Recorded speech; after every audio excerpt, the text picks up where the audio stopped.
Hello అండి, అందరికీ నమస్తే. Good morning. నేను మీ శ్రీనివాస్ని. ఈనాడు, ఆంధ్రజ్యోతి, సాక్షి, ఆంధ్రప్రభ తెలుగులో ఈ 4 ప్రధానమైన వార్తాపత్రికల్లో వచ్చిన వార్తాంశాల విశ్లేషణ. ఈ వీడియో చివరి వరకు చూడండి. దయచేసి కొత్త వాళ్ళు ఎవరైనా ఉంటే సబ్స్క్రైబ్ చేసుకోండి. మన ఛానల్ ప్రత్యేకత ఏంటి, ఈ కంటెంట్ ప్రత్యేకత ఏంటి అనేది చూడండి. శాంపిల్ ఒక 4-5 వీడియోస్ చూసి సబ్స్క్రైబ్ చేసుకోండి. అండ్ మీ మిత్రులందరికీ కూడా వీడియో లింక్ షేర్ చేయండి. సబ్స్క్రైబ్ చేసుకోమని చెప్పండి. ప్రతి ఒక్కరు కూడా లైక్ చేయండి. మీ ప్రతి లైక్ ఇంపార్టెంటే. ఈరోజు ఒక చిన్న అనౌన్స్మెంటు. దాదాపుగా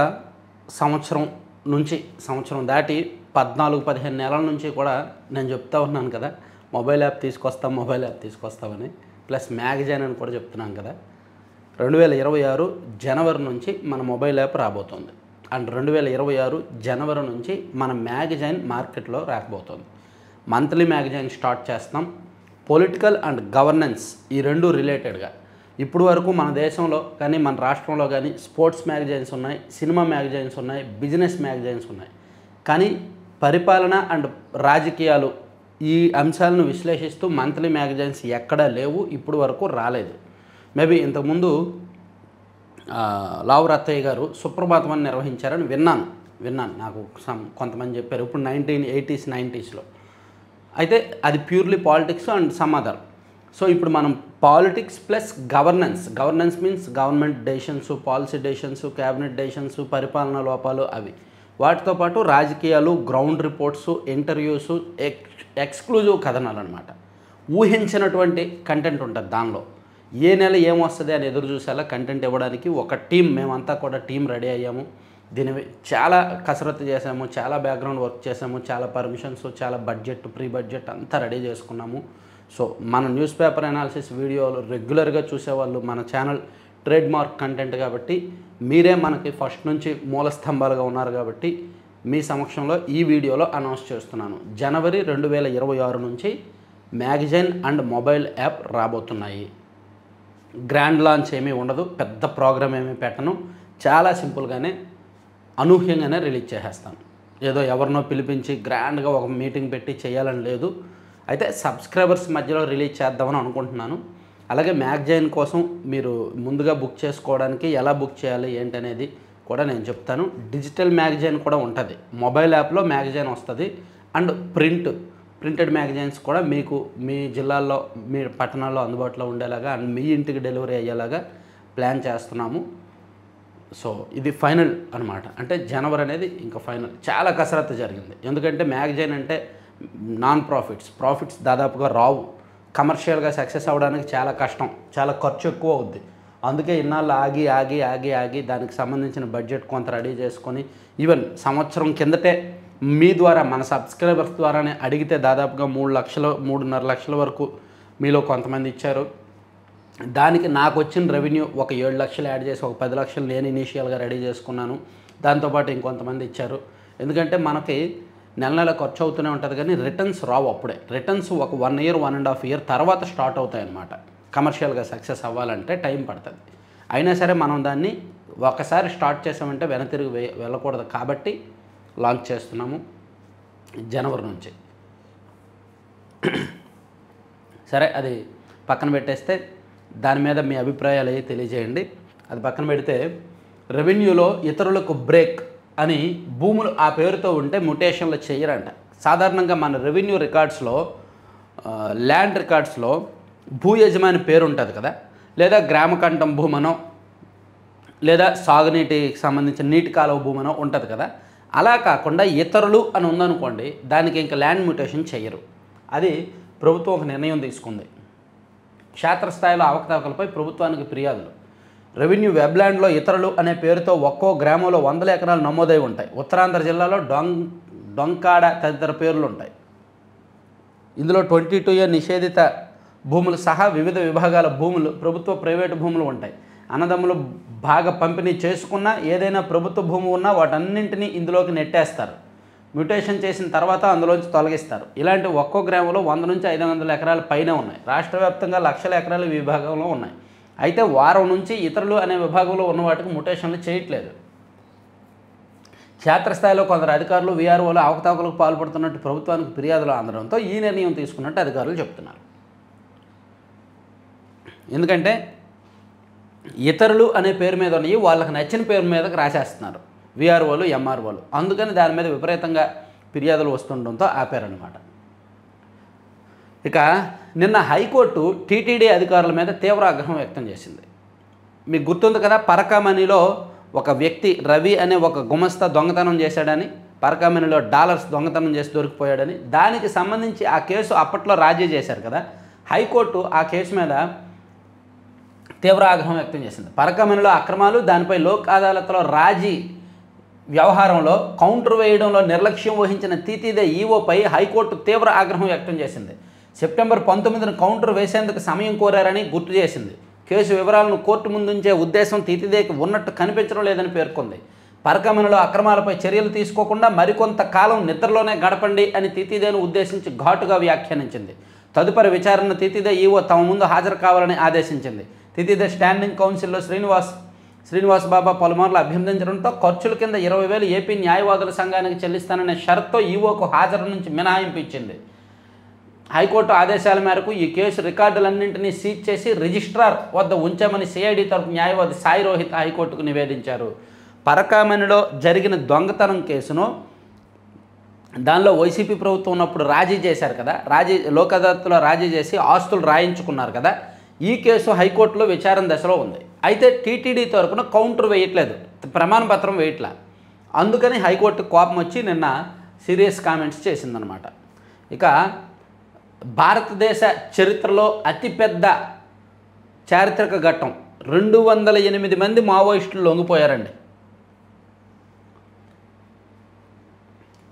మావోయిస్టు కేంద్ర కమిటీ సభ్యుడు తక్కళ్లపల్లి వాసుదేవరావు అలియాస్ రూపేష్ అలియాస్ ఆసన్నతో సహా 208 మంది ఛత్తీస్గఢ్లోని జగదల్పూర్లో శుక్రవారం డీజీపీ అరుణ్ దేవ్ గౌతమ్ సమక్షంలో లొంగిపోయారు. వీరిలో 110 మంది మహిళలు, 98 మంది పురుషులు ఉన్నారు. 153 ఆయుధాలను అప్పగించారు. వాటిలో AK-47లు 18, under barrel గ్రానైడ్ launcher 1, InSAR rifles 23, self loading rifles 17, కార్బన్లు 4, rifles 36, ఇతర తుపాకులు ఉన్నాయన్నమాట. భారతదేశ చరిత్రలో అతిపెద్ద లొంగుబాటు. గడిచిన 3 రోజులుగా సుమారుగా 350 మందికి పైగా మావోయిస్టులు లొంగిపోయారన్నమాట. ఎందుకంటే 2026 మార్చి నాటికి దేశంలో మావోయిస్టులు జాడ లేకుండా చేయాలని కేంద్ర ప్రభుత్వం సంకల్పించి ప్రత్యేక భద్రతా బలగాలను ఏర్పాటు చేసి ఛత్తీస్గఢ్, మహారాష్ట్ర, ఒడిశా లాంటి రాష్ట్రాల్లో జల్లెడు పడుతూ అడవుల మీద నిఘా పెట్టి, డ్రోన్ కెమెరాలతో నిఘా పెట్టి వాళ్ళు ఎక్కడుంటే అక్కడ కాల్చి పడేస్తున్నారు. అందుకని వాళ్ళు చాలామంది జనజీవన స్రవంతిలో కలిసిపోవడానికి, లొంగిపోవడానికి సిద్ధమై ఇట్లా లొంగిపోతున్నారన్నమాట. దేశ చరిత్రలో ఇదే ఫస్ట్ టైం. ఇక హైకోర్టు జడ్జిగా జస్టిస్ రమేష్ ప్రమాణం. ఏపీ హైకోర్టు న్యాయమూర్తిగా ద్వానాడి రమేష్తో ప్రధాన న్యాయమూర్తి జస్టిస్ ధీరజ్ సింగ్ ఠాకూర్ ప్రమాణ స్వీకారం చేయించారు శుక్రవారం. మొత్తం యాడ్లు, దీపావళి కదా, విపరీతంగా యాడ్లు మొత్తం చూసారా? ఇదన్నీ అడ్వర్టైజ్మెంట్లే, మొత్తం అన్నీ అడ్వర్టైజ్మెంట్లే. దీపావళి కదా, వీళ్ళకి ఇది బిజినెస్. ఇన్ఫోసిస్ ఏమైనా బృహస్పత? కర్ణాటక సీఎం సిద్ధరామయ్య మండిపాటు. కర్ణాటక ప్రభుత్వం చేపడుతున్న సామాజిక ఆర్థిక విద్యా సమీక్షను తిరస్కరిస్తున్నట్టు రాజ్యసభ సభ్యురాలు, ఇన్ఫోసిస్ ఫౌండేషన్ చైర్పర్సన్ సుధామూర్తి రాసిన స్వీయ ధృవీకరణ పత్రంపై ముఖ్యమంత్రి సిద్ధరామయ్య మండిపడ్డారు. ఎందుకు ఇన్ఫోసిస్ నారాయణమూర్తి గారి జోలికి ఎందుకు ఇల్లు కాంగ్రెస్ వాళ్ళు వెళ్ళడం? అమరావతి నడిపే ఇంజిన్ రూమ్, సిఆర్డీఏ కార్యాలయం, ముఖ్యమంత్రి చంద్రబాబు. ఇప్పుడు ఈ అడ్వర్టైజ్మెంట్ల మధ్య వార్తలు ఎక్కడున్నాయో ఎత్తుక్కోవాలి మనం. ఈనాడులో మెలియాయిడోసిస్ అజాగ్రత్తగా ఉంటే ప్రాణాంతకమే. దేశంలో 14 ప్రయాసాలలోనే గుర్తించగలుగుతున్నాం. గత 10 ఏళ్లుగా కేసులు నమోదు. ఈనాడు ఈటీవీతో డాక్టర్ చిరంజీవి ముఖోపాధ్యాయ్. అసలు ఎలా వస్తుందంటే ఈ వ్యాధి, సో మెలియాయిడోసిస్ అనేది కొత్తగా వ్యాపిస్తున్న ట్రాపికల్ ఇన్ఫెక్షన్ అంటండి. మరణానికి కారణమవుతుంది. దీనికి బి సూడోమోనాస్ బ్యాక్టీరియా కారణం. ఒకసారి ఇన్ఫెక్ట్ అయ్యాక 24 నుంచి 48 గంటల్లో చాలా ప్రమాదకరంగా మారుతుంది. ప్రయోగశాలలో గుర్తించడం కూడా చాలా కష్టం. అవగాహన లేకుంటే వైద్యులు కూడా గుర్తించలేరు. అసలు ఎలా వ్యాపిస్తుంది అనేది క్వశ్చన్కి ఈయన చెప్పలేదేంటి? అసలు అది నీటి ద్వారా వస్తుందా, కలుషిత నీటి ద్వారా వస్తుందా, ఎందుకు వస్తుంది అనేది చెప్పలేదు. మేబీ ఇక్కడ ఎక్కడ ఉంటుంది. తీసుకోవాల్సిన సందర్భంగా ఈనాడు ఈటీవీతో మాట్లాడారు.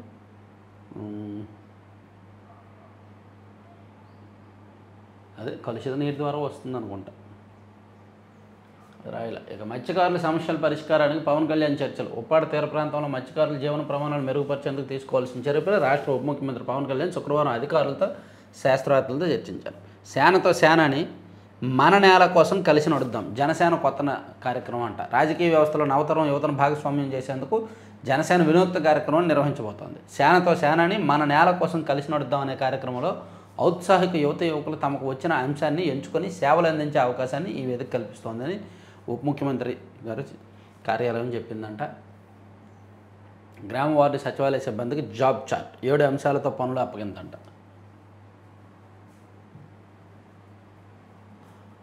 వనం నుంచి జనంలోకి 75 గంటల్లో 303 మంది మావోయిస్టులు లొంగిపోయారు. ఇది నా జీవితంలోని సంతోషకరమైన విషయం. ప్రధాని మోదీ.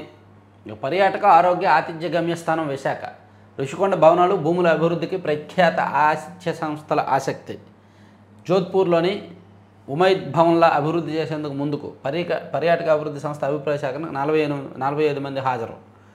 విశాఖలో ఋషికొండపై భవనాలు, కొండ కింద 9 ఎకరాల భూములు కలిపి పర్యాటక ఆరోగ్య ఆతిథ్య గమ్యస్థానంగా తీర్చిదిద్దాలని పలువురు నిపుణులు పెట్టుబడిదారులు సూచించారు.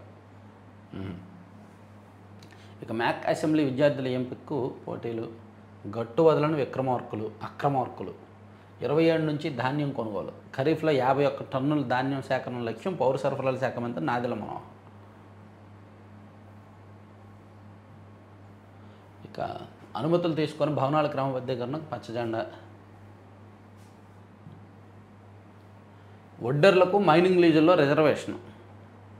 వచ్చే కేబినెట్ నాటికి ప్రతిపాదనలు సిద్ధం చేయాలి. ఖనిజ సంపదకు విలువ జోడింపుతో మరింత రాబడి. తవ్వకాలను శాటిలైట్ చిత్రాలు, డ్రోన్ టెక్నాలజీతో విశ్లేషించాలి. ఇసుక లోడింగు, రవాణాకు తక్కువ ఏమీ ఉండాలి. ఇక్కడ నాదొక చిన్న విన్నపం అండి. ఒడ్డర్లకు మైనింగ్ లీజుల్లో రిజర్వేషన్ అంటే, మైనింగ్ లీజులు తీసుకోవాలంటే పర్మిషన్ కోసం చాలా డబ్బులు ఖర్చు పెట్టాలి. కనీసం ఒక 5 ఎకరాల్లో తీసుకోవాలన్నా సరే పర్మిషన్ కోసం 50 లక్షల నుంచి ₹1,00,00,000 డబ్బులు ఖర్చు పెట్టాలి. అంతంత ఇన్వెస్ట్ చేసే వాళ్ళు ఉండరు. ఇప్పుడు కల్లుగీత కార్మికులకు మద్యం దుకాణాలు ఇచ్చారు. నిజంగా కల్లుగీత కార్మికుల పేర్లు వాళ్ళవి ఉంటాయి, ఐడి ప్రూఫ్స్ వాళ్ళవి ఉంటాయి. వాళ్ళని బినామీలుగా పెట్టుకొని వేరే వాళ్ళు పెట్టుబడులు పెట్టి మద్యం షాపులు నిర్వహిస్తున్నారు. ఎందుకంటే మద్యం షాపులైనా బార్లైనా కోట్లలో పెట్టుబడులు వాళ్ళు పెట్టలేరు. ఇది కూడా అంతే. ఇక్కడ కుల వృత్తుల వాళ్ళకి ఆ రిజర్వేషన్ కల్పించడం మంచిదే, అయితే కాస్త వెసులుబాటు ఇవ్వాలి.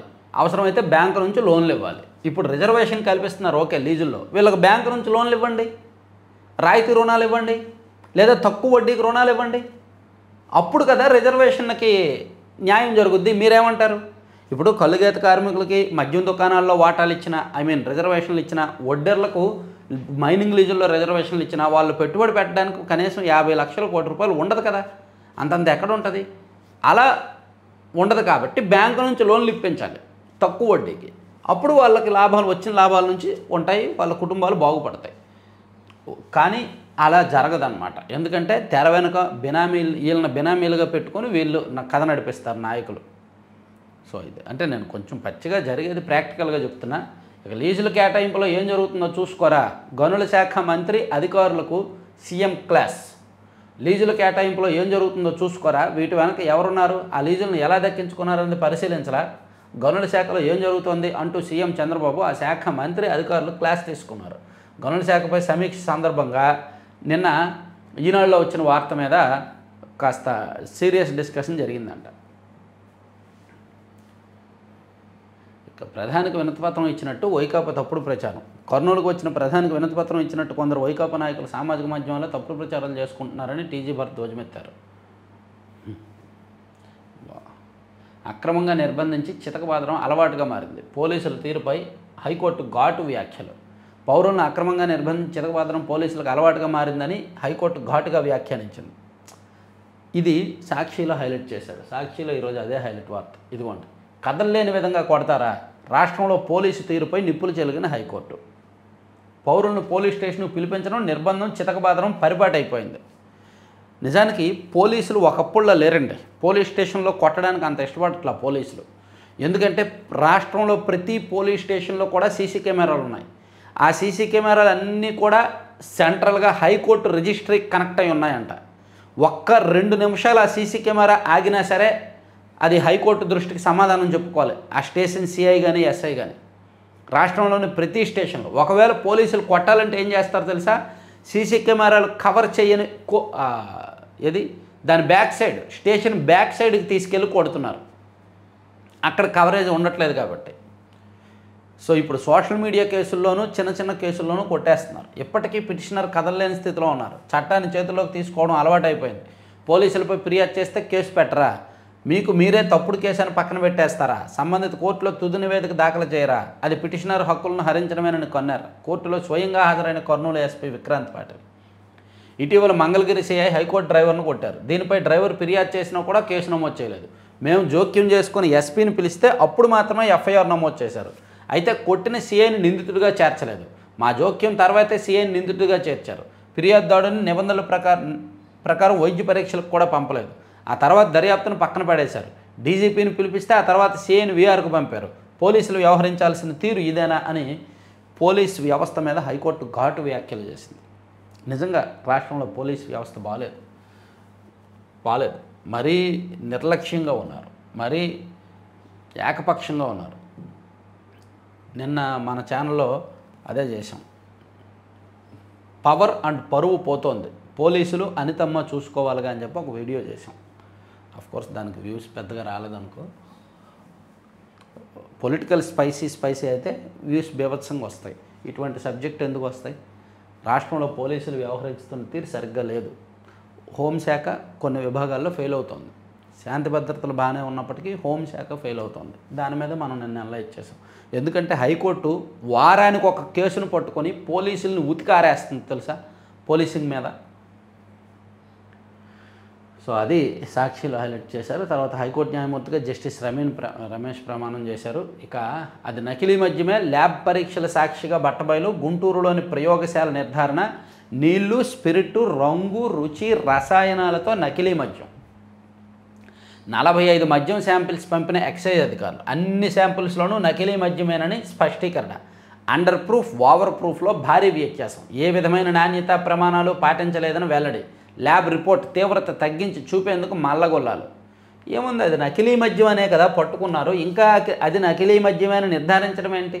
అది నకిలీ మద్యమనే కేసు నమోదు చేశారు, అది నకిలీ మద్యమనే వాళ్ళని అరెస్ట్ చేశారు, అది నకిలీ మద్యమనే ఈనాడు, ఆంధ్రజ్యోతి అన్ని పత్రికల్లో రాస్తున్నారు. ఇంకా సెపరేట్గా వీళ్ళు నిర్ధారించేది ఏంటి? ల్యాబ్లు.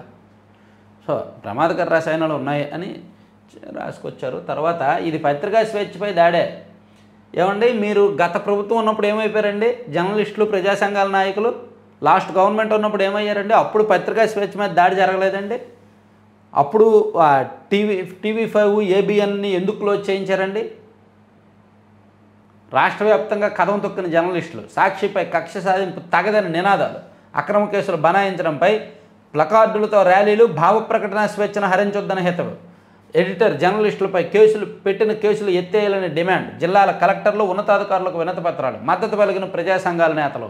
ఈ ప్రజా సంఘాల నేతలు, ఈ జర్నలిస్ట్ సంఘాల నాయకులు గత ప్రభుత్వం ఉన్నప్పుడు ఏమైపోయారో, అప్పుడు అక్రమ కేసులు పెట్టి అర్ధరాత్రి వేళ తలుపులు పగలగొట్టుకొని వేధించి అరెస్టులు చేస్తున్నప్పుడు ప్రజా సంఘాలు ఏమయ్యాయండి? అసలు ఎందా ఉందంటే వీళ్ళందరూ సాక్షిలో పనిచేస్తున్న వాళ్ళే అనుకుంటలే. మేబీ అనుబంధ పత్రికలో వాళ్ళు ఎవరో ఉంటారు. ఇక లక్ష్మీనాయుడు దారుణ కేసును నీరుగార్చే కుట్ర. నిందితుడు టీడీపీ కార్యకర్త హరిశ్చంద్ర ప్రసాద్ను తప్పించేందుకు ఆ పార్టీ నేతల ప్రయత్నాలు. కాపు యువకుడు లక్ష్మీనాయుడు కుటుంబ సభ్యుల ఆరోపణ. ఇక్కడండి కందుకూరు నియోజకవర్గంలో జరిగిన ఘటన. అసలు ఇది కులాలకు ఏం సంబంధం నాకు అర్థం కావట్లా. ఒక వ్యక్తిని మరో వ్యక్తి చంపేశాడు. ఆ కులమనే చంపాడా, వేరే కులం అయితే చంపడా? సో అంటే నాకు ఇక్కడ అదే అర్థం కాల. అది కులాల మధ్య ఘర్షణగా మనం చూడకూడదు. ఓకే, ఆ చంపినోడిని ఖచ్చితంగా పోలీసులు అరెస్ట్ చేయాలి. ఏ కులస్తుని చంపినా సరే ఆ కేసే వస్తుంది. అవునా? ఇక్కడ రాజ్యాంగంలో కానీ చట్టంలో కానీ పలానా కులస్తుని చంపితే పలానా కేసు, ఈ కులస్తుని చంపితే ఈ కేసు, ఈ కులస్తుని చంపితే ఈ కేసు, ఇన్నేళ్ళ జైలని లేదు. పలానా కులస్తుడి ఇంట్లో దొంగతనం చేస్తే ఈ సెక్షను, వేరే కులస్తుడి ఇంట్లో దొంగతనం చేస్తే ఈ సెక్షన్ లేదు. నేరమే, కులానికి సంబంధం లేదు. కానీ దాన్ని కులానికి అంటగడుతూ విపరీతంగా 3 రోజుల నుంచి రచ్చ చేస్తున్నారు. నేను అసలు ఈ సబ్జెక్ట్ మీద నేను వీడియో చేయలేదు. ఎందుకు చేయాలి అనేది నా ఆలోచన. అంటే అది కులాలకి ఘర్షణ కాదు కదా, కులాల మధ్య ఘర్షణ కాదు కదా. ఒక వ్యక్తి మరో వ్యక్తికి డబ్బులు అప్పిచ్చాడు, వాడు తిరిగి అడిగేసరికి వీడికి నొప్పి వచ్చింది కాబట్టి వాడిని వేసాడు. అందులో అక్కడికి వెళ్ళి ఏమైనా నేను పలానా కులస్తుని, నా ప్రభుత్వం అధికారంలో ఉంది, నువ్వు నన్ను ఏం చేయలేవు అంటే మేబీ అప్పుడు కులం అహంకారం చూపించినట్టు. లక్ష్మీనారాయణుడు దారుణ హత్య, బలిజ కాపు వర్గాలపై జరిగిన దాడి, కూటమి ప్రభుత్వం ఏర్పాటులో కాపుల పాత్ర ఎలాంటిదో రాష్ట్రమంతా తెలుసు. అసలు ఇది చూసారా, ఆయన్ని ఈయనేసేయడం ఏంటి, అది ఆ వర్గాల మీద జరిగిన దాడి ఏంటి? కాపులను అనగదొక్కాలని చూస్తే తీవ్ర పరిణామాలు ఉంటాయి. కాపు సేన రాష్ట్ర అధ్యక్షుడు బిఎన్ మూర్తి హెచ్చరిక. అసలు ఆ కులస్తుల్లో ఒకరిని మరో కులస్తుడు చంపితే కుల సంఘాలు రెచ్చిపోవడం ఏంటి? రాష్ట్రంలో ఎన్నో చోట్ల జరుగుతున్నాయి. అలాగే ఆయా కుల సంఘాలు వస్తే ఏమవ్వాలండి రాష్ట్రం? ప్రతి చోట ఎక్కడో దగ్గర ఇటువంటివి జరుగుతూనే ఉంటాయి. అప్పుడు ఆ కుల సంఘాలు వస్తే ఏమవ్వాలి? అసలు నాకేం అర్థం కావట్లేదు, ఎటు వెళ్తున్నామో మనం అని. చాలా దారుణంగా ఉంది. అసలు దీనికి కులానికి సంబంధం ఏంటో మీరేమైనా మీకు తెలిస్తే కామెంట్ చేయండి. న్యాయమేనంటారా? దీనికి కులం రంగు అంటగట్టడం న్యాయమేనా అనేది ఒకసారి ఆలోచించండి.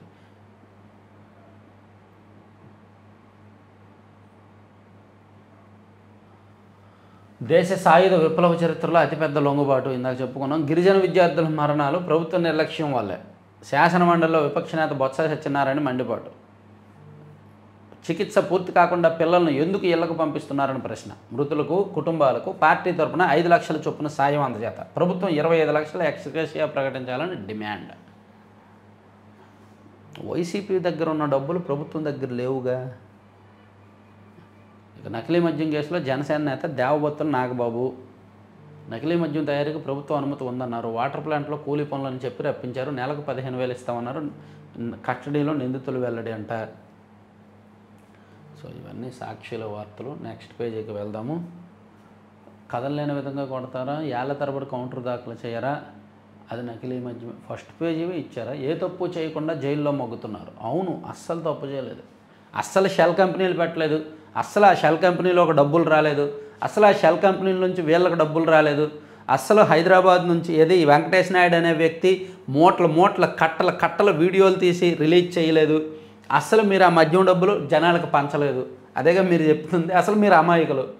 మీరు అందరూ కూడా మద్యం అక్రమ కేసులో బెయిల్ పిటిషన్లపై డిఫెన్స్ వాదనలు, తప్పుడు వాంగ్మూలాలతో అడ్డగోలు కేసులు, గన్మెన్ గిరిబాబు సాక్ష్యం ఆధారంగా చెవిరెడ్డి భాస్కర్ రెడ్డిపై కేసు, సిట్ విచారణ మర్నాడే గిరిబాబుకు భారీ వేతన పెంపుతో ఆక్టోపస్లోకి ప్రమోషను, కేసులకు సెల్ టవర్ లొకేషన్ ఆధారంగా చేసుకోవడం దారుణం, కేసుల్లో ఇప్పటికే విచారణ పూర్తి చేసి ఛార్జ్షీట్ దాఖలు, వ్యక్తిగత స్వేచ్ఛ హక్కును పరిరక్షించాలి, బెయిల్ ఇవ్వాలని అభ్యర్థించిన న్యాయవాదులు. ఓకే, సో ఇది చూడాలి బెయిల్ ఇస్తారా లేదా అని. ఇక రాష్ట్రంలో భారీ మద్యం కుంభకోణం. వైఎస్ఆర్సీపీ నేత మాజీ మంత్రి పేరునని మండిపాటు. బార్లు, బెల్ట్ షాపులు, పర్మిట్ రూములు, ముసుగుల దంద, నకిలీ మద్యం వ్యాపారంతో విచ్చలవిడిగా దోచేస్తున్నారు. డిజిటల్ పేమెంట్స్, 99 లిక్కర్ సేల్స్ వివరాలు బయటపెట్టాలి. బార్ల తనిఖీకి అన్ని పార్టీల నాయకులతో. బార్లు వచ్చిందే కొత్తగా, ఈయన బార్ల గురించి ఎడుతున్నారు. బార్లు ఈ మధ్య ఒక నెల రోజుల కిందట అనుకుంటా టెండర్లు వేశారు బార్లకి. అప్పుడే బార్ల మీద పడే ఏడుస్తున్నాడు బార్లామని ఈయన. అయిపోయిందిలే, పక్కన పెడదాం. ఇక ఆంధ్రజ్యోతిలో చూస్తే ఏపీకి గూగుల్ రావడం మేలి మలుపు. సో ప్రపంచవ్యాప్తంగా కూడా అండ్ దేశవ్యాప్తంగా కూడా పలు జాతీయ అంతర్జాతీయ సంస్థలు వైజాగ్ గురించి చర్చిస్తున్నాయి, ఆంధ్రప్రదేశ్ గురించి చర్చిస్తున్నాయి అని ఒక వార్త రాశారండి ఇక్కడ ఆంధ్రజ్యోతిలో. ఏపీకి మేలుమలుపు, గూగుల్తో ఒప్పందంతో మారిన దృశ్యం, మళ్ళీ జగన్ వస్తే అన్న ఆందోళన పటాపంచలు, పారిశ్రామికవేత్తలు ప్రజల్లో సందేహాలకు చెక్, ప్రపంచవ్యాప్తంగా మార్మోగిన ఆంధ్రప్రదేశ్ పేరు, విశాఖలో సానుకూలతలపై విస్తృతంగా చర్చ, జాతీయ అంతర్జాతీయ మీడియాలో కవరేజ్, పరిచయం అక్కర్లేని రాష్ట్రంగా మారిన ఏపీ, ఎకోసిస్టమ్ ఏర్పడేందుకు ఇదో వేదిక. నిజంగా ఆంధ్రప్రదేశ్కు గూగుల్ రావడం ఒక పెద్ద వరము. నేషనల్ లెవెల్లో, ఇంటర్నేషనల్ లెవెల్లో కూడా వైజాగ్ ట్రెండింగ్లోకి వెళ్ళింది. ఆంధ్రప్రదేశ్కు కూడా ఒక వరంలా మారింది. అది రాశారు. ఇక జగన్ దెబ్బకు రైతులు విలువల, నాడు లేని భూ వివాదాల సృష్టి, రీసర్వే బాధితులు 8.5 లక్షల మంది, పేరు ఫోటోలు పిచ్చితో 800 కోట్లు వృధా ఖర్చు, రైతుల ప్రమేయం లేకుండా అడ్డగోలు సర్వే, తప్పులు తడకతో అన్నదాతలకు కష్టాలు, కూటమి సర్కారు వచ్చాక వినతుల వెల్లువ, పాములు, ఈ భూముల రీసర్వే ఒకటి, అలాగే జగనన్న శాశ్వత భూ హక్కు రీసర్వే పేరిట 6,860 గ్రామాల్లో భూములు కొలతలు వేయించి గ్రామాల్లో కొత్తగా సమస్యలు సృష్టించారు. సర్వేలు మార్చేశారు, సరిహద్దు రాళ్ళు వేసారు, ఆ రాళ్ళ మీద ఫోటోలు వేయించుకున్నారు. సో అడ్డగోలుగా చేశారు. ఈ ప్రభుత్వానికి అదో పెద్ద తలనొప్పిగా ఆ తప్పులు చక్కదిద్దడానికి ఈ ప్రభుత్వానికి 5 ఏళ్ళు పట్టిన ఆశ్చర్యపోకర్ల. ఉద్యోగుల డిమాండ్లపై కదలక ఉద్యోగ సంఘాల నేతలతో నేడు మంత్రుల భేటీ. ఆర్థిక పెండింగ్ సమస్యలపై చర్చలు, డిఏలపై ఊరట లభించే అవకాశం, పెండింగ్ సమస్యలపైన స్పష్టతకు ఛాన్స్, సానుకూలతతో చర్చించాలని సీఎం ఆదేశం, 14 సంఘాలకు ఆహ్వానం. సో ఉద్యోగ సంఘాల డిమాండ్లు ఉన్నాయి. పీఆర్సీ వేయాలని, పెండింగ్ డిఏ ఇవ్వాలని, డిఏ పెంపు, ఇవన్నీ కూడా ప్రమోషన్స్కి సంబంధించి ఫైల్స్ మూవ్ చేయాలని ఇలా ఈ డిమాండ్లు ఉన్నాయి. ఆ డిమాండ్ల మీద చర్చించడానికి ఉద్యోగ సంఘాల నాయకులను ఈరోజు ఆహ్వానించి మంత్రివర్గ ఉపసంఘం వెళ్ళి చర్చించబోతుందన్నమాట. ఇక విద్యుత్ ఉద్యోగులతో చర్చలు నిన్న సఫలమయ్యాయి. జేఏసీ నేతలతో సీఎస్ విజయానంద్ చర్చలు. ఓకే, ఇక బంగారం ఆల్ టైమ్ హైయెస్ట్కి వెళ్ళింది, ఇంకా పెరుగుతూనే ఉంది, రోజు ఆల్ టైమ్ హైయెస్ట్. ఇక ధాన్యం కొనుగోలు 27 నుంచి ఖరీఫ్లో 51 లక్షల టన్నుల ధాన్యం సేకరణ. సో 27వ తేదీ నుంచి ధాన్యం సేకరణ జరగబోతుందండి. 51 లక్షల టన్నులు సేకరిస్తారంట. మంచి నిర్ణయం. ఇక కామాంధుని పట్టించిన సిమ్, రైల్లో అత్యాచారం కేసులో పోలీసులకు చిక్కినట్టు బాధిత మహిళ సిమ్ తన ఫోన్లో వేసుకొని దొరికాడు. బాధిత మహిళ సిమ్ తన ఫోన్లో వేసుకున్నాడా? ఈడవడీడు కదులుతున్న రైల్లో ఒంటరిగా ఉన్న మహిళపై అత్యాచారం చేసి దోపిడీకి పాల్పడిన మిస్టరీ వీడింది. పల్నాడు జిల్లా సత్తెనపల్లి మండల పరిధిలో లక్కరాజు గార్లపాడు గ్రామానికి చెందిన జొన్నలగడ్డ రాజారావు ఆ మహిళను ఒంటరిగా ఉందని ట్రైన్లో అత్యాచారం చేసి ఆ మహిళ సిమ్ కార్డు తన ఫోన్లో వేసుకున్నాడంట. దాంతో దొరికిపోయాడు. ఇక వదులుతోంది ఆయుధాలనే కాదు, పోరును కాదు, పంథాను మార్చుకొని రాజ్యాంగబద్ధంగా పనిచేస్తాం. ఆసన్న అన్నల దారెటు లొంగుబాట సమరం కొనసాగింపు. 3000 నుంచి 500కు పడిపోయిన సంఖ్య. ఒకప్పుడు 3000 ఉండేవాళ్ళు, ఇప్పుడు 500కు పడిపోయారంట అన్నలు. ఇక నాసిక్లో తొలి తేజస్ MK1 తొలి ప్రయాణం విజయవంతం. 2000 టొమాహాక్ క్షిపణులు ఉక్రెయిన్కు ఇవ్వాలా? పుతిన్ను హెచ్చరించా, ఇవ్వొద్దని ఆయన అభ్యర్థించారు. ఈయనొకడు పిట్టలదారు అని ఉంటారు చూసారా, పిట్టలదారులా మారాడు ఈ డొనాల్డ్ ట్రంప్. ఇతర దేశాల విషయాలన్నీ ఈయన చెప్తాడు. ఈయనకు వచ్చిన కళ్ళలాగా పుతిన్ కంట హెచ్చరించాడంట, నేను టొమాహాక్ క్షిపణులు ఉక్రెయిన్కు 2000 ఇస్తాను, దాంతో మీ రష్యా మీద పెద్ద యుద్ధం చేస్తారు వాళ్ళు, మీకే నష్టం అని హెచ్చరించాడంట. దాంతో ఆయన పుతిన్ ఏమో ట్రంప్ దగ్గరికి వెళ్ళి బతిమలాడంట, బాబు ఇవ్వద్దు బాబు అని ఆ కథని డొనాల్డ్ ట్రంప్ చెప్పాడు. మన పెట్టెల దొరలు చెప్తుంటారు కదా అటువంటి కథలు. ఇక ఆఫ్ఘన్పై పాక్ వైమానిక దాడులు. ఓకే, గుజరాత్ మంత్రివర్గంలోకి క్రికెటర్ జడేజా భార్య రివాబా నాసిక్లో. ఓకే, ఇవన్నీ నేషనల్ అంశాలు తీసేయచ్చు. ఇక ఆంధ్రప్రభలో చూస్తే గుజరాత్ ఇది. తర్వాత 40 ఏళ్ళలో ప్రపంచాధినేతగా భారత ప్రధాని, 21వ శతాబ్దం భారత్ చైనా, ఆస్ట్రేలియా మాజీ ప్రధాని టోనీ అడాబ్ జోషి. ఇక ఆదాయ ఖనిజ నిల్వలు విలువలపై సమగ్ర అధ్యయనం అవసరం. వడ్డర్లకు మైనింగ్ లీజులు విధి విధానాలు సిద్ధం చేయాలని అడిగారు. ఇక కుమ్ములాట్ల బరి బీహార్లో కూటమిలతో గందరగోళం. తొలిదశ ఎన్నికలకు ముగిసిన నామినేషన్ల గడువు. 18 జిల్లాల్లో 121 అసెంబ్లీ స్థానాలకు నామినేషన్లు. అయినా తేలని సీట్ల సర్దుబాట్లు. మహాగఠబంధన్లో ప్రతిష్టంభన. మహాగఠబంధన్ MGB కూటమిలో ఇంకా సీట్ల సర్దుబాటు తేళ్ళ. నామినేషన్ల గడువు ముగిసింది. ఇక మత్స్యకారులకు మేలు జరిగేలా 100 రోజుల ప్రణాళిక. వేట సామర్థ్యం పెంచాల నైపుణ్య శిక్షణ. అదనపు ఆదాయం పెరిగేలా చర్యలు. వేగంగా విశాఖలో గూగుల్ AI హబ్ వేగంగా అడుగులు. ఇప్పటికే 100 ఎకరాల కేటాయింపు, మరో 380 ఎకరాలు ఇచ్చేందుకు చర్యలు. అడవరం భూముల్లో పనులు మొదలు పెట్టనున్న గూగుల్. నీటి వనరులపై ఫోకస్, విసుకోకు లేక. ఇక లిక్కర్ కేసు బెయిల్ పిటిషన్లపై తీర్పు రిజర్వు. బెయిల్ వచ్చేసే ఛాన్సులు ఉన్నాయిలే. మాస్కోకు మన రొయ్యలు. కొత్త మార్కెట్తో కోలుకుంటున్న ఆక్వా పరిశ్రమ. పోస్టల్లో నెక్స్ట్ డే డెలివరీ సేవలు జనవరి నుంచి అమలు. 24 నుంచి 48 గంటల్లో పార్సెల్ లేఖలు డెలివరీ. త్వరలో 8 రకాల కొత్త సేవలు ప్రారంభం. తపాలా శాఖను లాభాల బాట పట్టిస్తాం. కేంద్ర మంత్రి జ్యోతిరాదిత్య సింధియా. పక్కన పెడితే ఈనాడులో ఒక్కసారి చూసారా, ఈనాడు ఎన్ని పేజీలు తెలుసా? 32 పేజీలు. ఈ 32 పేజీల్లో కూడా దాదాపుగా 18 పేజీలు అడ్వర్టైజ్మెంట్లే ఉన్నాయి. వార్తలు ఎత్తుక్కోవాల్సి వస్తుంది, ఎక్కడెక్కడ వేసారా వీళ్ళని. లాస్ట్ పేజీలో ఉన్నాయి. సహాయ నిరాకరణతో వైద్య సేవల గ్రహణం. విధులు బహిష్కరించిన 1995 మంది PHC వైద్యులు. 469 నెట్వర్క్ ఆసుపత్రుల్లో NTR వైద్య సేవకు విఘాతం. ఏపీ యువతపై ఎందుకంత ద్వేషం? విశాఖలో గూగుల్ డేటా సెంటర్పై విషం చిమ్ముతారు. జగన్పై మంత్రి లోకేష్ ధ్వజం. పాపం విశాఖలో Google data centre and AI hub ఇవన్నీ రావడం ప్రపంచం మొత్తం కీర్తిస్తోంది. నేషనల్ మీడియా కూడా కీర్తిస్తోంది, ఇతర రాష్ట్రాల మీడియా కూడా కీర్తిస్తోంది, గుర్తిస్తోంది. కానీ వైసీపీ వాళ్ళు, వైసీపీ మీడియా మాత్రం దాని మీద విషం చిమ్ముతూనే ఉన్నారు, వ్యతిరేక ప్రచారం చేస్తూనే ఉన్నారు. పాపం పోలవరం నిర్వాసితుల పునరావాసానికి 1100 కోట్లు ఎమ్మెల్యే కొలుక్కుపూడి శ్రీనివాసరావు. వైద్యారోగ్య శాఖ పనితీరుపై 6 నెలల నివేదిక ఇవ్వండి, మంత్రి సత్యకుమార్ యాదవ్ ఆదేశం. అందరిది ఒకే గొంతుకు కావాలి. అధికార ప్రతినిధులతో కార్యశాలలో భాజపా అధ్యక్షుడు మాధవ్. సో ఇవండి 3 పత్రికల్లో, మొత్తం పత్రికలన్నింటిలో కూడా వచ్చిన వార్తలు. సో దీపావళి సందర్భంగా చూసారుగా, చాలా అడ్వర్టైజ్మెంట్లు ఉన్నాయి, చాలా ప్రమోషన్స్ ఉన్నాయి. కాబట్టి మనం కూడా లడ్డూపల్లెం అనేది ప్రమోట్ చేస్తున్నాము. దాని ప్రత్యేకత ఏంటనేది మీ అందరికీ తెలుసు. మంచి ఫీడ్బ్యాక్ వస్తుందండి. మన సబ్స్క్రైబర్స్లో కొంటున్న వాళ్ళ దగ్గర నుంచి 95% పాజిటివ్ ఫీడ్బ్యాక్ వస్తుంది. నేను ఈ బ్రాండ్ ప్రమోషన్ స్టార్ట్ చేసి 4-5 నెలలు అవుతుంది. మన సబ్స్క్రైబర్స్ దాదాపుగా ఒక 10,000 మంది వరకు దీన్ని కొనుగోలు చేశారు. బాగానే చాలామంది కొన్నారు. అందులో 95% పాజిటివ్ ఫీడ్బ్యాక్ వస్తుందన్నమాట. అంటే లడ్డూల టేస్ట్ విషయంలో, క్వాలిటీ విషయంలో, ఆ పార్సిల్ ప్యాకింగ్ విషయంలో, అన్ని విషయాల్లో కూడా. అలాగే ఇప్పుడు దీపావళి సందర్భంగా మీకు ఆఫర్లు కూడా ఉన్నాయి. 11% ఆఫ్ ఉంది 2799 లోపు. అలాగే 9% ఇమీడియట్ ఆఫ్ ప్లస్ 11% నెక్స్ట్ పర్చేస్లో ఆఫ్ ఉంది 2800 పైగా కొంటే. అండ్ 5000కు పైగా కొంటే ఫ్రీ డెలివరీ ప్లస్ కొన్ని ఆఫర్లు ఉన్నాయి. సో ఇవన్నీ కూడా దివాళీ సందర్భంగా వీళ్ళు ఇస్తున్న ఆఫర్లు. ఒకసారి ఈ వెబ్సైట్ విజిట్ చేసి మీరు ఆఫర్స్ యూజ్ చేసుకోవచ్చు.